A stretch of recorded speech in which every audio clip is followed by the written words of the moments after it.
Fala, Builder! Hoje a gente está aí com a parte 2 do vídeo de análise de contrato do CryptoMines Reborn. Hoje a gente vai ver toda a implementação do contrato, inclusive a implementação das taxas.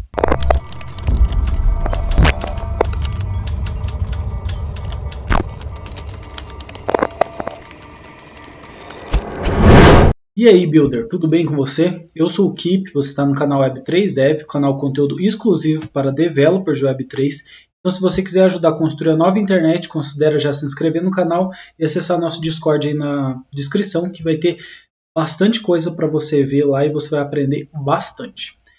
Então vamos lá, vamos continuar aqui a nossa análise do Token Crux. A gente já pegou essas partes no vídeo passado da interface, dos contratos abstratos que dão toda a base para a construção do contrato. E a gente vai continuar vendo aí agora, vendo a implementação no Arc20, que vai fazer a implementação dessas interfaces. A gente está aqui no Arc20, a gente pode ver que o Arc20 é realmente filho do Context, do Arc20 e do Arc20 Metadata. Aqui ele faz algumas declarações variáveis e no constructor aqui ele já seta o nome e o símbolo, né? O nome vai ser o CryptoMines Reborn e o símbolo vai ser o Crux. E aqui ele vai começar a implementar as funções, né? A gente vai ver aqui que a gente viu no Arc20, por exemplo, que ele começa com Total Supply, Balance Off, Transfer e o Arc20 Metadata tem o Name, Symbol e Decimals. Então, se a gente for ver aqui no Arc20, a gente vê que começa da mesma forma, Name, Symbol e Decimals. Daí depois que ele fez do Arc20 Metadata, ele vem Total Supply, Balance Off, Transfer, bem organizado, né? Certinho como as funções estão lá. Aqui, Name, essas funções views é só para retornar, né? Qual que é o nome, qual que é o símbolo, quantidade de decimais do token. Total Supply também, só para retornar o Total Supply, também função view, só para consulta, né? Daí temos aqui a função Balance Off, que vai retornar a quantidade o saldo, né, de cada conta. Então é um array aqui, cada conta vai ficar em uma posição. Temos a função Transfer, que é a função que ela vai chamar a função interna aqui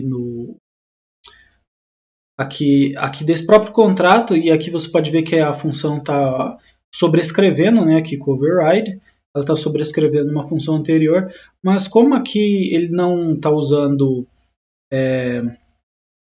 por exemplo, only owner ou nada do tipo, eu acho que ele vai sobrescrever essa função aqui de novo no Crux, né, que é filho do Arc20. Temos também o allowances, que vai retornar os allowances. Se você não sabe o que é allowances, você não viu o vídeo passado, né? Dá uma checada lá, é importante ver para entender certinho esse aqui. Approve também, vai retornar os approves, que eu também falei o que é no vídeo passado. E vemos aqui a função transfer from, que é a mesma coisa da função transfer, né? Ela vai chamar essa função interna transfer, só que aqui ele faz também o requerimento para ver se o allowance é maior que a quantidade que está sendo transferido, né? Se for, ele vai mandar esse erro e ele também chama a função interna approve, no caso unchecked, para gastar menos processamento, né? E daí temos a função increase allowance para aumentar o allowance, então ele vai passar um added value e vai somar um added value nas allowances do MSG Sender em relação ao Spender, porque lembrando que allowances, cada pessoa, no caso o MSG Sender, tem uma quantidade de allowances dependendo do que você está comparando. Então aqui ele está comparando com o Spender. Por exemplo, a PancakeSwap seria um Spender. Então, quanto de allowance eu tenho na PancakeSwap? Basicamente é isso que esse array aqui faz, né? Daí temos a função decrease allowance, que é a mesma coisa, só que tem o require aqui que você não pode diminuir a allowance para menor que zero, né? Obviamente. E temos aqui a função transfer, que é a função clássica que vai ter em todos os contratos, que ele simplesmente faz os requires aqui, né? Que não pode passar por zero, nem transferir por zero, não pode exceder o saldo, né? E aqui ele simplesmente faz uma operação muito simples, que ele faz um sender balance menos amount e o recipient mais amount, ou seja, tira de um e dá para quem está recebendo. Tranquilão. E faz a emissão de um evento transfer. Né? E aqui a gente tem o before token transfer, que é o que sobrou aqui dessa função que a gente analisou, e aqui o after token transfer. A gente não vê a implementação dessas duas funções ainda, eu não sei se o contrato implementa, então vamos ver se o contrato vai implementar em algum lugar essas funções. Né? Temos a função mint aqui que... desculpa, essa função está implementada, só que está vazia, né? Que a gente tinha dado uma olhada. Então vamos ver aqui. Função mint, que para quem não sabe o que é mint, é basicamente uma criação de tokens assim do nada, você está gerando tokens. Então quando essa conta aqui, esse endereço, ele chama a função mint, você vai adicionar o total supply em uma certa quantidade e também o saldo dessa conta numa quantidade. Claro, você está gerando tokens, você vai aumentar o total supply do token e vai passar esse valor para o saldo dessa conta. Daí você emite aqui um transfer e a gente também tem a mesma função before e after token transfer, que a gente vai ver ainda se vai ser implementado com um corpo ou vai simplesmente deixar vazio. Função burn, mesma coisa do mint, só que em vez de você fazer tokens, você vai destruir tokens. Então, ao invés de aumentar o total supply, você diminui o total supply. E você também tira do saldo dessa conta que chamou a função burn. Né? E, obviamente, você não pode queimar menos, deixar o saldo negativo. Né? Você tem 50 tokens, não dá para você queimar 60. Né? É isso que esse require faz. Novamente, aqui tem um before e after token transfer, igual nas outras funções. Função approve. Ele chama uma função aqui para você mudar o allowances, né? Então, se você está aprovando algum lugar, você precisa ter a quantidade de token que aquele lugar vai poder gastar. Então, é isso que essa função faz. Você manda aqui a função... Na função você manda o owner, spender e amount. Daí tem esse array que eu expliquei aqui, que tem o owner e a pessoa que vai gastar os tokens. E você precisa ter a quantidade que essa pessoa pode gastar os tokens. E daí tem um emit aqui de um evento também tranquilinho. Aqui, before token transfer, continua vazio. Provavelmente ele vai implementar outra depois usando override, né? Porque essa função virtual você pode sobrescrever ela. E after token transfer, mesma coisa. Então aqui a gente pode ver que, cara, bem padrão, bem basicão, você vai ver essas funções aqui em praticamente todos os contratos, né, porque é uma implementação do Arc20. Então a função transfer aqui, que é a função mais longuinha aqui, você pode ver que é uma função bem simples, ela só tem vários requires aqui, e é só uma transferência mesmo, você tira de um e coloca no outro, né, no outro endereço. Então, beleza, terminamos o Arc20 aqui. Vamos para o Crux, que agora sim, né, a gente vai ver os pormenores desse contrato e vamos ver qual que é a implementação. Aqui a gente tem a declaração de variáveis, vamos ver o que essas variáveis vão fazer lá embaixo. Olha que legal, a gente tem um cell e um by tax. Então a gente vai ver como é a implementação, né, dessa taxa. É uma pergunta bem recorrente no pessoal que está aprendendo Solidity, como que você faz um token que tenha taxas, que tenham taxa de transferência, taxa de compra e etc. Então vamos dar uma olhada aqui. Aqui no constructor padrãozão, ele chama usando o nome e o símbolo, né, já para você instanciar. Daí ele minta também 5 milhões de tokens, né, vai ser o supply. E coloca Sell Tax, Buy Tax, Transfer Tax, tudo zero. E também tem um Trade Cooldown aqui, ó, muito interessante. Vamos ver como que ele implementa esse cooldown aqui. Provavelmente para você não ter vendas consecutivas do token, né? Daí temos o Sell Tax, Get Tax, Set Cooldown. Todas as funções set aqui, elas são exatamente iguais, as coisas que você... o jeito dela, né? Você pode ver que todas são only owner aqui, então só o dono vai poder setar essas funções, deixa eu ver se tem mais um, não, só essas funções set aqui, tudo only owner, óbvio, né, se você for o cara que criou, só você vai querer mexer nas taxas, só você vai querer setar o cooldown, só você vai decidir qual que é o endereço da liquid pool. Então aqui na set taxes você só passa o sell, buy e o transfer tax, e você muda as variáveis do contrato. Aqui set cooldown você muda o trade cooldown, que é a variável do contrato também, que todas essas variáveis estão declaradas aqui em cima, tá? São variáveis private, né, para você poder usar aqui no contrato. Set liquid pool, mesma coisa das outras set, você muda essa liquid pool, mas atenção que essa liquid pool aqui é um array, né, bool. Então, basicamente, você vai ter um array com os endereços, e nesse endereço você vai ter um bool dizendo se aquele endereço é liquid pool ou não. Se for liquid pool vai estar true, se não for a liquid pool vai estar false. Também set whitelist, ou seja, se aquele endereço tiver na whitelist aqui, ele vai dar um bool true, e se não tiver vai dar um bool false. Provavelmente essa whitelist aqui é para você pagar menos taxas, né? Set reward pool, né? Óbvio para o owner, né? Aqui external only owner poder dizer para o contrato qual que é o reward pool.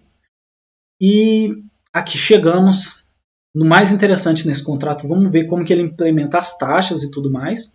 Só passando aqui rapidão, ó, a gente tem aqui que finalmente ele instanciou não, ele fez o corpo, né, da função, a before token transfer. Você pode ver que ele não fez o after token transfer, então realmente essa função ficou vazia. Então vamos ver aqui.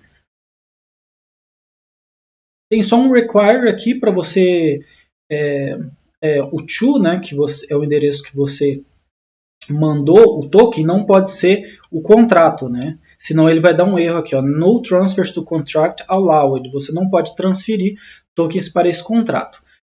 Depois disso ele puxa aqui uma super before token transfer, que é a função do... Melhor eu explicar o que é essa super, né? A super, como você tem essa função aqui nesse contrato Crux, e ele herdou do ERC20, e o ERC20 também tem essa função instanciada aqui, que é a Before Token Transfer, que é uma função vazia que a gente viu. Esse super, ele vai chamar essa mesma função, só que do contrato que você foi herdado, né? Então, basicamente, quando você bota um super antes de colocar Before Token Transfer, em vez dele chamar essa Before Token Transfer, ele vai lá no outro contrato, né, que esse contrato foi herdado, e vai pegar essa função de lá, que é a função vazia que a gente já tinha visto lá. Então, tranquilo, aqui Before Token Transfer só está servindo para você não transferir tokens para o contrato. E agora vamos ver como que é a função Transfer, né? E é a função mais interessante aqui, vamos ver como que ela é implementada. Então temos aqui função transfer, né, override, porque a gente já tinha feito uma função transfer aqui no ERC20, que era a função transfer padrãozona. Aqui temos uma função transfer diferenciada, né, e aqui a gente tem um if, que tem um else if, outro else if e depois um else. Então ele está fazendo esse if 4 vezes para entender como que vai ser feitas as taxas, né? Ah, beleza. Então o primeiro if aqui é se o sender está configurado como liquid pool. Então se esse bool for true, a taxa vai ser a buy tax. Então, por exemplo, quando você vai fazer o trade na PancakeSwap, o contrato não sabe que é uma compra. Se você for lá e vai colocar seu BNB para comprar esse token, não tem como o contrato saber que é uma compra, né? Ele acha que é só uma transferência. Tudo é uma transferência. Só que aqui ele está falando, se o sender for a liquid pool, daí vai ser a buy tax, porque se o sender é a liquid pool, você obviamente está comprando tokens. E se o receiver for liquid pool, obviamente você está vendendo tokens. Se a pessoa que está recebendo é a liquid pool, você está dando tokens para a liquid pool, então você está vendendo os seus tokens. Então tem a sell tax.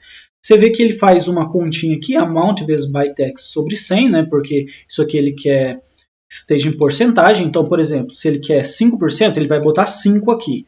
Então, se você está vendendo 100 tokens, ele vai fazer aqui 100 vezes 5, 500, dividido por 100, 5. Ou seja, você tentou aí comprar 100 tokens, então 5 vai ser esse tax amount aqui, que vai ser 5%.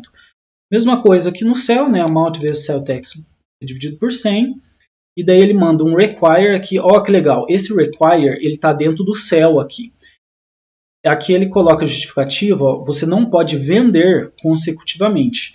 Então, basicamente, ele compara esse last trade sender, que é um array para esse endereço que ele guarda qual que foi o tempo da última transação, e ele compara para ver se esse timestamp atual ele está menor que o trade cooldown. Se ele tiver menor, ele não vai deixar vender, e logo após ele vai setar esse last trade sender como o bloco atual, para depois, na próxima venda, ele poder fazer a comparação. Então, tranquilo. Daí o próximo é o CIF. Esse LCIF é para quando que a taxa vai ser zero.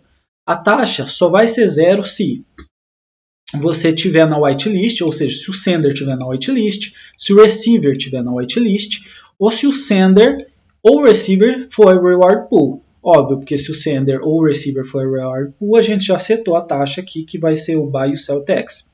Beleza, então se tiver na whitelist, o tax amount vai ser zero. Se não, todos os outros casos, né, que vai ser a maioria dos casos, o tax amount vai ser o transfer tax. Então, se você for transferir para qualquer lugar, então vai ser o transfer tax que você vai usar. Daí aqui, se a taxa for maior que zero, ele vai transferir o valor da taxa para o reward pool. Então, por exemplo, aqui nesse buy que eu dei o exemplo, 5 tokens foi a taxa. Então, basicamente, ele vai transferir aqui para o reward pool, mas isso aqui poderia ser o endereço do dev, por exemplo. Então, você vai transferir aqui para o reward pool tax amount, que nesse caso aqui do buy que eu dei é 5. E depois que você transferiu esse 5 para o reward pool, os outros 95, aqui você vai transferir para o receiver, que é para onde você está tentando realmente transferir os tokens, que vai ser o resto, né? O amount menos o tax amount, que vai ser 100 menos 5. Então, cara, bem legal isso aqui, bem concreto, bem justo aqui. Rapidão você consegue entender certinho o que está sendo feito.